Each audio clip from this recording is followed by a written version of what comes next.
Welcome back to the Leading Women in Tech podcast. Today, we're diving into a conversation that I think so many of you will relate to, whether you're in the early stages of your career or already in the C-suite. We're talking about authentic leadership, career growth, and what it really takes to navigate senior leadership as a woman in tech without burning out or compromising who you are. To help us explore this, I'm joined by the brilliant Leila Kassner. Leila is the Chief Operating Officer at Boku, a global leader in localized payment solutions. Over her 18 years in the payments industry, she's held senior roles across the telco and mobile payment spaces. And for the last 11 years, she's been a driving force behind Boku's growth and global partnerships, working with names like Meta, Microsoft, Amazon, Netflix. Yes, that kind of global leadership. This is the woman we're talking to today. But beyond her impressive resume, what I love about Leila and why I wanted to bring her on the show is how grounded, human and honest she is about what it takes to rise, to advocate for yourself and still lead with heart and soul. She's also a dedicated advocate for gender equity in the workplace, and we definitely touched on that. She's a working mother and someone who deeply cares about making space for the next generation of women leaders. So if you're ready to hear what leaning in really looks like and how to build a leadership journey rooted in ambition and well-being, this one's for you. Let's dive on in.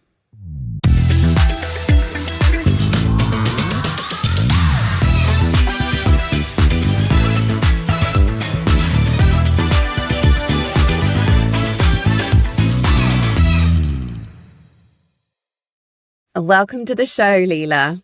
Thank you. It's great to have you here. Let's dive straight on in. I would love you to tell us about your journey from account manager to COO at Boku in just over a decade and all under 40 as well. Walk us through those key moments, the decisions that have taken you to where you are today, the decisions that have led you on this journey. I think when I look back, actually, it's quite a long journey. I sort of fell into this career, actually. I trained as a journalist and accepted a job in marketing at a company that was in payments. At the time, it was all about ringtones and grainy images that you'd download to your Nokia. That was the world I came into. But that really helped me over those, I think it was around 4.5 years, to understand how a small business works, the inner workings, the revenue, the relationship building, how to manage a team. And it was a steep learning curve. I wouldn't say it was necessarily easy, and it was a little bit of a toxic environment, I have to say. But that helped in its own way to then, realize the kind of things that you're up against in your career, in your early career. Mm-hmm. And then from there, I moved into being on the aggregator side, the PSP side. And that brought a whole new world of learning.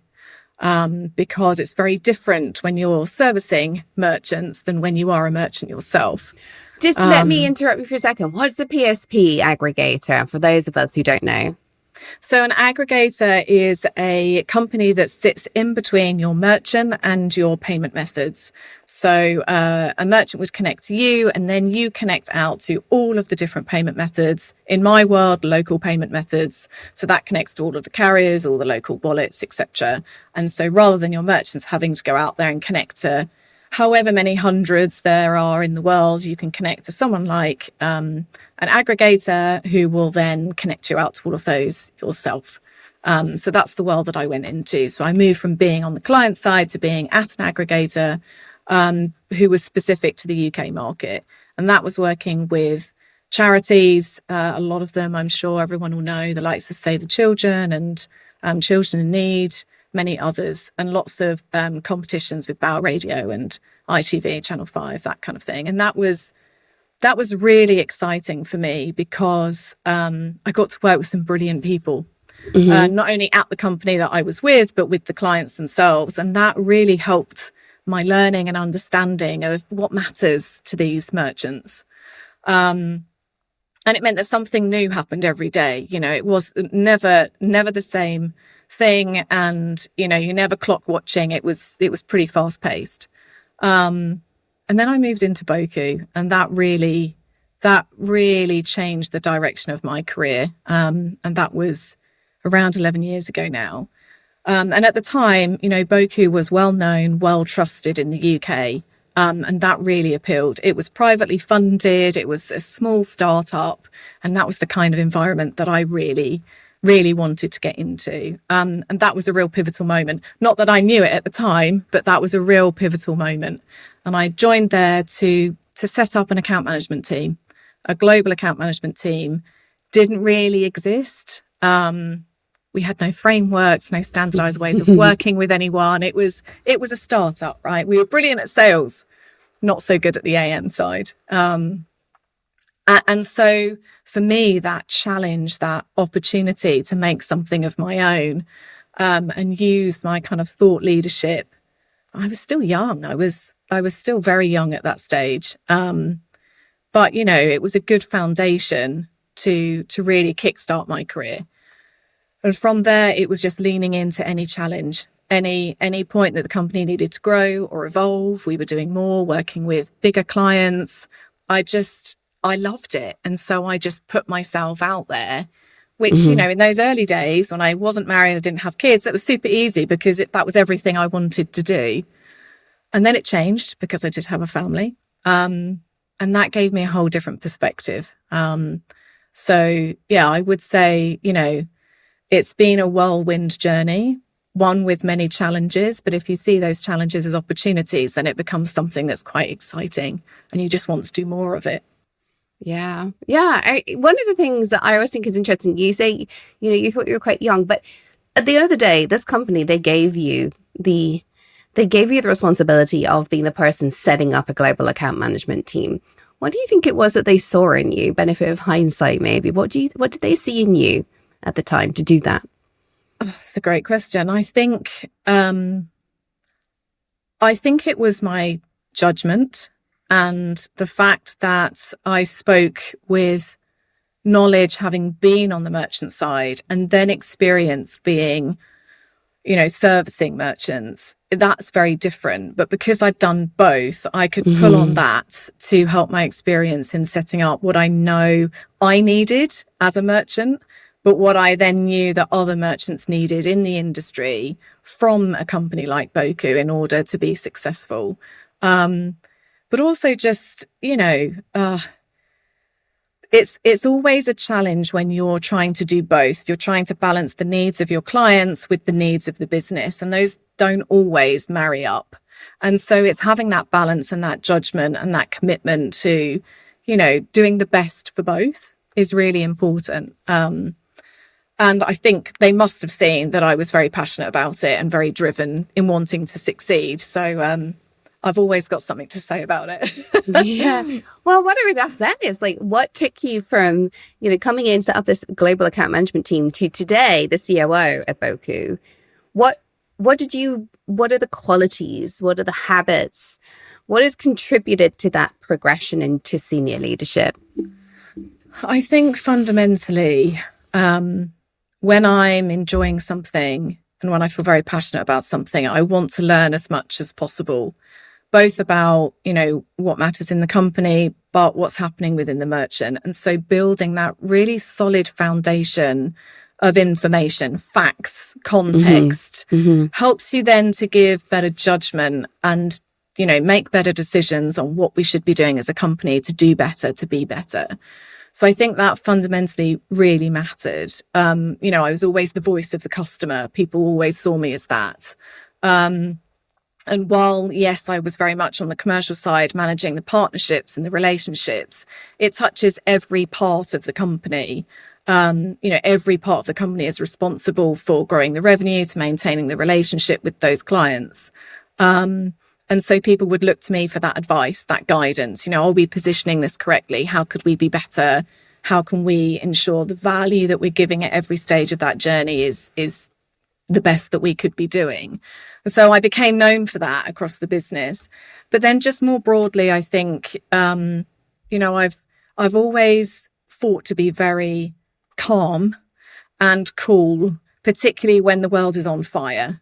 People look to me for that steady calmness and, let's be solution oriented. How do we figure this out?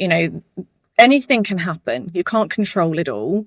Let's take a breath let's figure out what's gone wrong. Let's figure out how we move forward, and then let's learn from it. That's always been my kind of style. And I think that's helped people to gravitate towards me in that, things happen all the time, every day, right? Mm-hmm. And so I think people saw me as that kind of, that voice of reason, that even if it was nothing to do with a client, they could still come to me and say, this is happening. What, can you give me some advice? And I would do my best to support them. Those are probably the main things. So that's really interesting. Do you think, benefit of hindsight again, do you think you made the case primarily to be COO? Or do you think somebody else did it for you? Or was it a real true mixture? So I think looking back last year, I'd come back into the business after having my daughter. I'd been back for a good 3 years or so, doing a very similar role to the one that I left behind. I say similar because things change at Boku every year. It's slightly different. Yeah. So I've not been doing the same thing for years. Mm-hmm. And I think I was just getting a little bit sort of, I want more. I feel like I've got more to give. I've got, I want to share more at a senior level, to help guide and direct the business. And I felt like I had more to give, but I wasn't sure how to do more because of the space that I was in. And so we had very open conversations about it, with my boss at the time, but also with Stuart, our CEO, about, where the company's going and what more I could be doing. Mm-hmm. And we've not had a COO for a number of years, and that was right for us at the time. But strengthening the business by having that cross-functional leadership now was about the right time, and Stuart was thinking about it. And so the conversations kind of stemmed from there. But I wouldn't necessarily say that I ever set out to say, oh, I'm going to be a COO one day. That's not my style. I tend to focus on what's happening now and doing that well, and then see how I can grow from there. So it came from both sides, I think. Mm-hmm. I mean, I think one of the key things there is, even if you don't set out to be this one thing, right? I think what's very clear from your story is you advocated for yourself. You said, hey, what about I do this? Even if it wasn't in the planning for 5 years, you weren't quiet. I think that's something that so many of us struggle with. And you do need advocates, you need allies, you need people who can see it and say yes. But at the same time, I think sometimes you have to show that you're the one who wants it as much as you're the one that's ready for it. I think we're so afraid of doing that, which brings me to our next topic, which is women leaning out of conversations at work. When you and I first met, we talked about this quite a lot. You see, in fact, quite a lot of women leaning out when they should be leaning in. What do you mean by this? And when did you start noticing it? Yes, I mean, it was probably in my second job. We had a workshop for all the women in the company, which was centered around the book Lean In by Sheryl Sandberg. And we all got a copy. And it was one of those days where you think, oh, okay, this is just something that they feel like they need to be doing. I hadn't realized it was going to have such a profound effect on me. Now, when I read something or I talk to someone about, my career or leadership or anything to do with work, sometimes there are little things that are said that just stick, and they stick in my head for a very long time. And this book was one of them. Now, I mean, it's very detailed and it's quite heavy, but there are key themes in it that really sat with me and have done throughout the rest of my career. And it's all about, how women unconsciously will lean out of conversations, or whether physically or just shutting themselves down mentally or emotionally, and not having that equal seat at the table. And because I'd then participated in this workshop and then read the book, I thought to myself, wow, I do this all the time and I don't even realize it. So I was going into large meetings with all sorts of, leadership, or with clients. And instead of sitting at the table, I was physically sitting on the edge, the periphery, rather than taking your place at the table, because you unconsciously think, oh, I'm going to save that for, senior people or whatever. And so I started to correct myself and sit down at the table. Why not? Why not be there? But beyond that, it's about being more present in those conversations. And I've seen it happen almost on a daily basis. Even at places like Boku, which is very open and very forward thinking around this kind of thing, it still happens there. And I have seen, actually, there was one example I'll walk you through. There was a subject matter expert in the room, and I will call her that because she was giving her opinion and her thoughts and advice on something that we were working through. And she was being challenged by more senior males in the room, and being challenged again and then again and then again. Yeah. And because I was sitting opposite her, I saw her physically shrink back. Yeah. Oh. And she just closed off, and I could see it in her face. And I thought, you're done. She got to the point where she was like, if you're not going to listen to me, I'm going to protect myself and remove myself from this conversation. And afterwards, just to jump in there, this is one of my criticisms of Lean In. I think the Lean In book has done so many amazing things for giving women the reasons to step up. But my biggest criticism of it is about making women fit into a man's world. And what we should be doing is making the world more accepting to women. We should be able to give our opinion and be treated with respect. So just to give that poor lady the benefit of the doubt, I applaud her for standing her ground as long as she did. That story sounds, I think so many of us have experienced that, and I coach so many women through that. But unfortunately, what I am doing is coaching them to deal with a man's world, whereas actually what we need to do is change the world. Sorry, just to interject that there. No, absolutely. And this is why it's challenging, right? Because you can have a voice, you can lean in, you can make yourself heard. But if someone doesn't want to listen, there's nothing that you can do about it. And I still do it now. Sometimes just go, do you know what? I'm done with this conversation because you're not hearing me. So we need to pick it up at another point. And while you can have, and we have allies in the room who will often step forward and say, I actually want to listen to what she's saying, or, I support her decision, I support what she's saying. That allyship is incredibly important.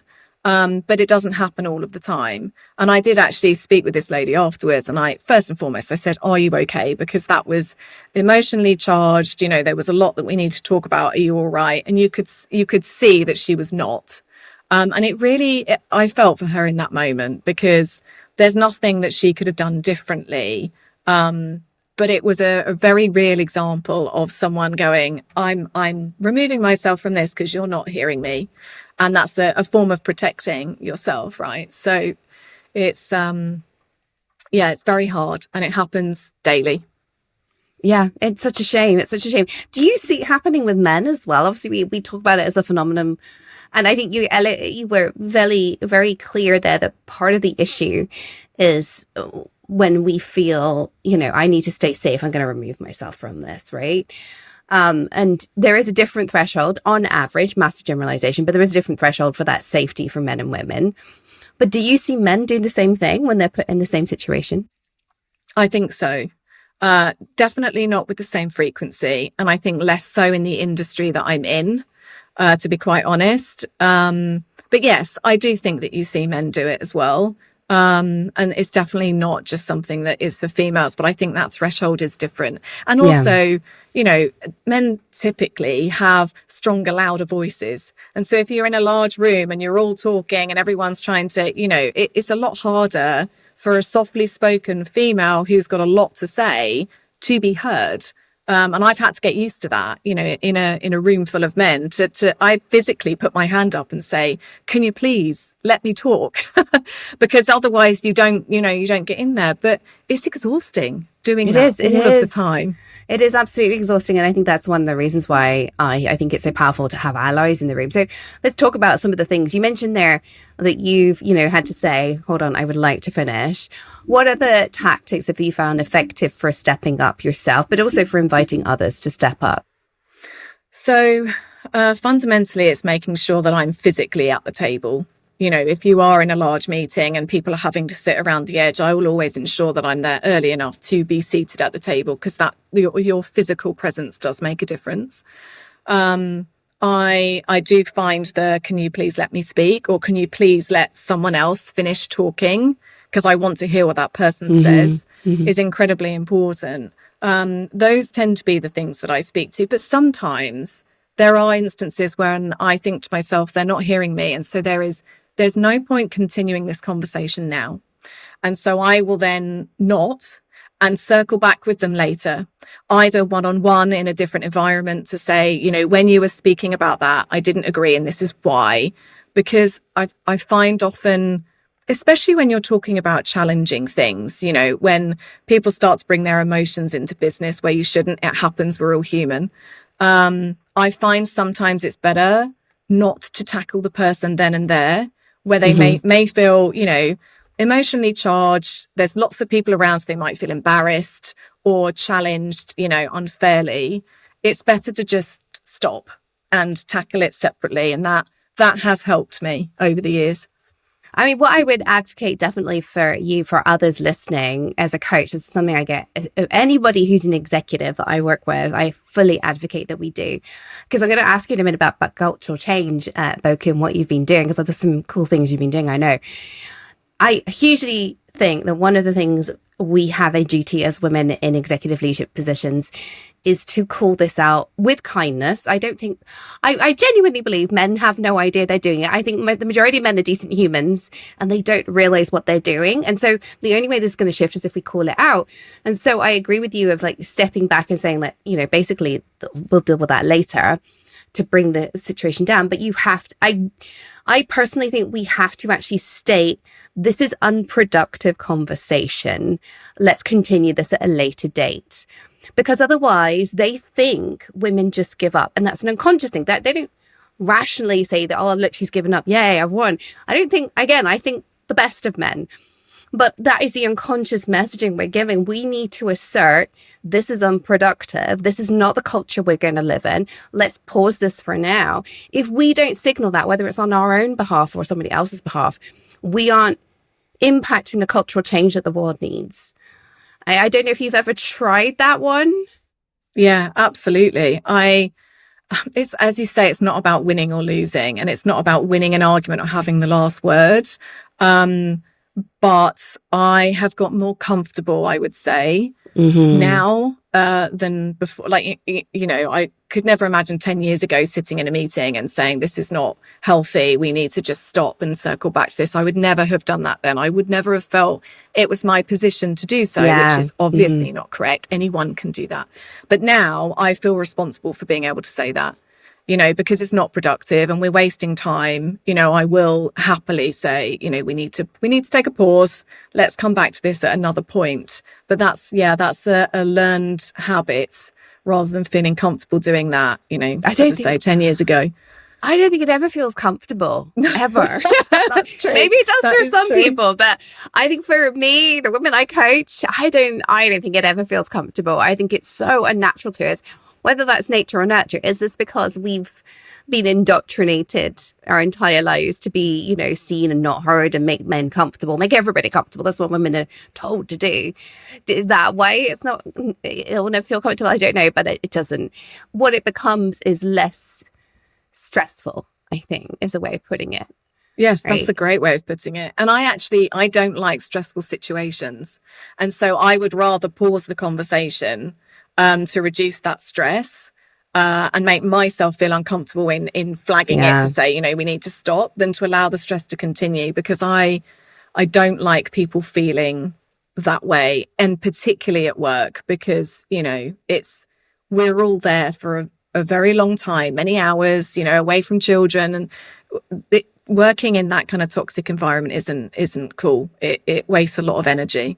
Yeah, I'd love to dive into that with you more, because I feel like my little coach's hat is like, oh, let's talk about that stress. Let's talk about it. But I've got so many other things I want to ask you about. So let's keep focused here.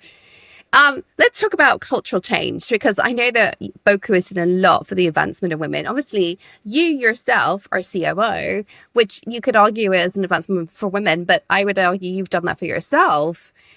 But you have a culture that has enabled that. So tell me a little bit about, what do you think is a bit different about Boku? What have you done as a company to improve the work environment, even when women feel outnumbered, overshadowed? What have you done? So for me, one of the reasons I've stayed at Boku so long is because of the culture. As I said, when you're away from your children, from other things, you spend so much time there. You need to be getting something from it. And I enjoy working with those people. We are across, 34 different countries, and that helps us to be culturally diverse. These markets are all different, yet we all work together every single day. And so we have a unique position to be able to work with these different cultures, these different people. And I would like to think that people see that openness and don't limit themselves as a result. I've been very, very lucky in that I've had good allies, male allies, who have helped to create space and helped to challenge and helped to encourage and empower in all the right ways, sometimes the wrong ways. But, as I say, everyone's human. And that has helped me to grow in that confidence and take on those challenges. If Boku didn't have that as part of its culture, I would not be where I am. Of course, I'm ambitious and I've pushed myself to achieve that and step into those roles, but you need that space to also be created. We have a lot of learning development programs. We take International Women's Month very seriously. We do a lot of activity and programs through that, not just for women, but for men too, so that they can understand more and, because we need their support. So we do an awful lot of that. It's very important. The DEI space is very important to us as a company. But of course, any company could be doing more, right? There's always more that we could be doing to support that. But it feels very special to me. And I feel very honored to kind of be demonstrating to other women in the business that you can get there. You don't have to limit yourself, that you can achieve it. And I take that sort of additional role quite seriously. And that's why I'm particularly passionate about it, because I feel eyes on me. That sounds a bit weird, but I feel like people are watching the journey, watch how I behave, what I say, how I support other people. That feels incredibly real and important. So I'm hoping that as a company, we continue on that path, particularly now, I'm able to influence it even more in the new role that I'm in. Yeah. Yeah.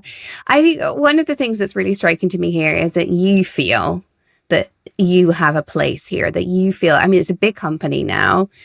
It's a culturally diverse company, and you are feeling supported. You are feeling heard. You are feeling that you've got that seat at the table. At the end of the day, one of the things that stands out to me is that you felt able to stand up and say, hey, how about making me COO? Because ultimately that's how these things happen. And that speaks something. I think it's also something just to call out. We're living in an age where internationally it is becoming less politically acceptable. Not acceptable. That's not quite the right word. Politically something to focus on DEI. And Boku's not shying away from that. Boku is still going, no, this is good for us, because it is. At the end of the day, we all know this. The data says the more diverse and inclusive you are, the better your revenue and profits, right? It shouldn't be rocket science. But it's become less focused in the last 36 months. Let's go with that, shall we? Across the world, the UK here where you and I are recording, the US where a lot of my audience are in particular, there is both countries, politicians are saying we shouldn't fund that. And companies are therefore going, well, we need to make politicians happy. So why do you think Boku's different? Why are you still standing your ground as a company on this? I think ultimately it's because we want people to come to work and be their true selves. That's the kind of company that we are. It does make a difference. You don't want to be coming to work every day and being someone else. If you're not being your true self, you're not getting the best out of yourself at work. And so if we embrace that, it's not rocket science. Yeah, I know. It seems so obvious. But how many people are just acting a role or don't feel like it's their safe space, or, just going through the motions in order to do a job and earn some money, but it's not where they feel their true self. And that's really sad for me. And so we've embraced it. We want people, we are investing in people to be the best that they can be, because that's good for them and it's good for us. And so, it seems obvious. I don't know why everyone's not doing it, frankly, regardless of what's going on there in the world.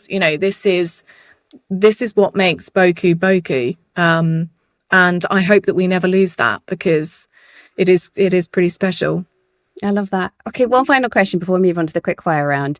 What do you wish you'd known 15 years ago about your career, about leadership, about balancing ambition and well-being? What do you wish you'd known?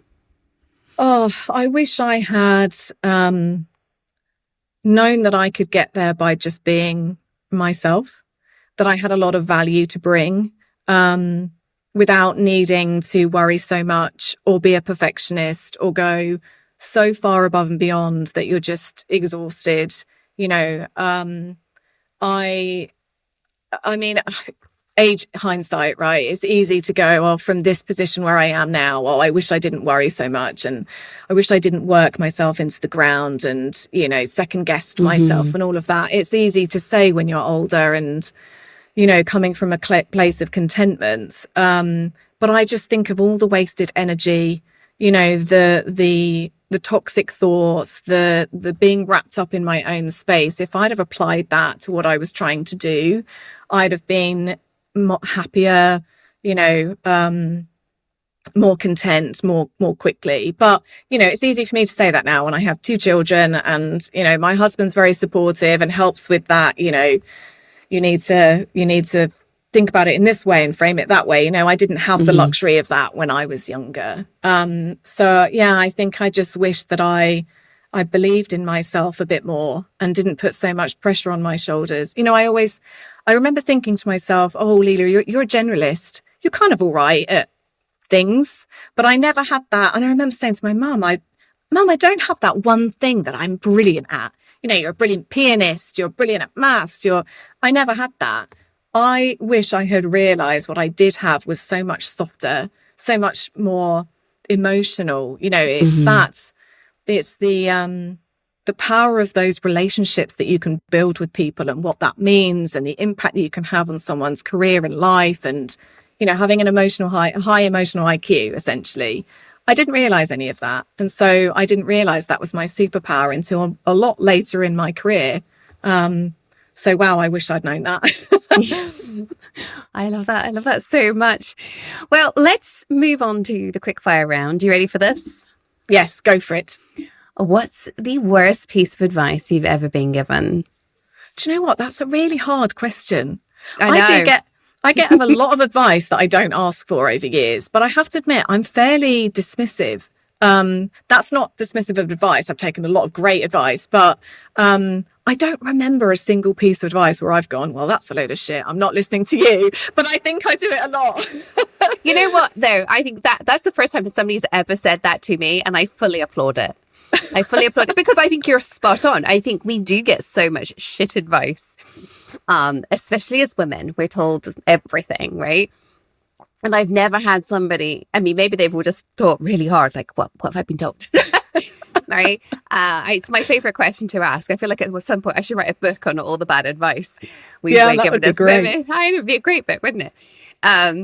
But I've never heard somebody say, I don't listen. It just goes. And that is one of the best pieces of advice I could give somebody, is be okay with just ignoring the shit advice. Yeah, there's so much of it over the years that it all just morphs into one, you know, noise that you just go, oh, whatever. So I can't just pick out one. All right, well, have you got a best piece of advice?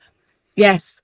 So this one feels, it's very recent. I wouldn't say it's the best thing I've ever heard, but certainly in the last 6 months or so, yes. It was in a coaching session that I had before a very large event that Boku was hosting, and I was running it. And I thought, wow, this is big. You know, this was before I was COO. And so I felt it very keenly, wanted to make a good impression, all of that. And I was chatting to her about it, and she told me about the corporate athlete. And she said to me, Leila, if you were about to run a race or a marathon or you were doing the Olympics, you know, how would you prepare for it? And I was like, well, I would sleep well, I'd eat well, I'd train really hard, exercise, you know, have space to rest and recuperate. And she went, yeah. So why in your corporate world, when you've got a big thing that you're preparing for, are you eating badly, sleeping badly, working all hours that God sends and not taking time to recuperate? And that coach needs a round of applause. She's amazing. She is absolutely amazing. And she's given me a lot of brilliant advice over the last 3 years. She's definitely a reason that I've got to where I've got to. But that for me was absolutely brilliant. And that allowed me to take my foot off the gas, focus on what I needed to do to be the best version of myself at this big event that we were hosting. And I tell as many people as possible about it, because none of us think about that. You know, when you're stressed, you're right there. You're really, allowing everything that you shouldn't be doing to take a priority. And so, yeah, that's the best piece of advice I've had recently. Love it. I love that so much. What was the last book you read, and would you recommend it? So the last book I read was, it's called The Anxious Generation. Yes. And it's by Jonathan Haidt. And it's all about the link between children no longer being play-based and being phone-based, and what's happening with smartphones, social media, overprotective parenting, and the impact that that's having on young people's health. And it's quite profound. Again, it's quite a heavy going book, and as a parent kind of makes you a bit anxious. But that's why I read it, because I have 2 young children and I want to figure out, how do I parent them in this new world without being royally unfair and not allowing them phones or smartphones or social media and all of that, and get the balance right. And I think most parents would say that they haven't got the balance right. What is the balance? I don't know. But it was a very interesting book. It's good food for thought. So I would recommend it. Yeah. Well, thank you. I'll put a link to that in the show notes for everybody. So if you're interested, go head over to the show notes and grab that. How can people connect with you and find out more about what you do? So you can connect with me on LinkedIn. I'm just Leila.Kassner. You can also go through to the Boku website. There's a bio on there all about me and about the other leaders in the team as well. Fabulous. Thank you. Any final thoughts you'd like to leave us with today? Yeah, I think I would say for any women that are listening, whether leaders, whether just starting out in your career, whether halfway through your career and thinking, how do I keep growing and can I do it? I would just say that you have a voice and it's very powerful. Don't wait for permission to speak up, to use your opinions, to make yourself heard, because when you do that, you're creating space not just for yourself, but you're also helping to carve that path for others. And that's really important. And I think if we're all just pushing for that little bit of change every day, we will get there. When we will get there, I don't know, but we will get there. So yeah, don't limit yourself. Make sure you speak up. I love that. Thank you. I do think that is a beautiful way to wrap up this conversation, because, I always say it's so cliche, but be the change you want to see in the world. And I think one of the things that subtly I hadn't really thought of until you just said that last statement is it isn't just, about changing it because of, we want the world to be better for women. It's actually the fact the world is always changing around us anyway. You mentioned there about your kids and the anxious generation. The world is always changing. So we need to drive the change, not just because we're women, but because we're women, because we see what's possible. So I think the final note I'm going to leave everybody with today is drive change because of who you are, not because you need more, not because you're a woman fighting the system, but drive the change because it is what we do as humans. But be conscious with it. Drive change, have a voice, and go out and have an impact on the world. Thank you for listening. Thank you for being here. If you've liked what we talked about today, please do hit like, subscribe, leave a comment if you're on YouTube. That really helps us get in front of more people like you. So the more you can do there, we just get rewarded by little bits of free action from you. So please do that and go and be a change agent.